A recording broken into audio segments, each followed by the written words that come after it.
நீ தான் இன்னும் என்ன விட கொடூரமா இருக்கு அப்படின்னா. சரி, கண்ணுக்கீழே என்ன வரைஞ்சிருக்கு? அதுவா, நம்ம கிறிஸ்மஸ் தாத்தாவை தான் வரைஞ்சிருக்கு. எதுக்கு இப்படி வீணா வரைஞ்சி இருக்கிற அழகையும் கெடுத்துக்கிற? வேற என்ன பண்றது? ட்ரெண்டுக்கு தான் நான் இப்படி பண்றேன். என்னத்த ட்ரெண்டோ. சரி, எங்க ஊரை சுத்தி பார்க்க வரீங்க? சரி பாப்பா. யாரா இவன் புதர் உள்ள இருந்து எந்திரிச்சு வரான்? அவனை பார்க்காத, பின்னாடி போ, கட்ட மூடு.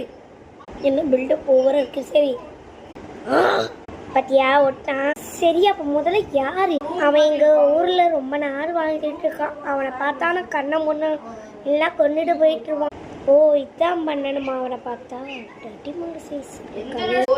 சரி வா, ஜூஸ் வாங்கி குடிக்கலாமா? சரி வா. என்னடி ஜூஸ் இது உங்க ஊர்ல? அதான் அப்படிதான், கொஞ்சம் சிக்கன் கொடுப்போம். டைம் வேற ஆயிடுச்சு. இப்போ எங்க ஊருக்கு போற நேரம். நான் போயிட்டு வரேன், பாய். என்ன இங்கே தானே இருந்தா? அதுக்குள்ள போயிட்டா?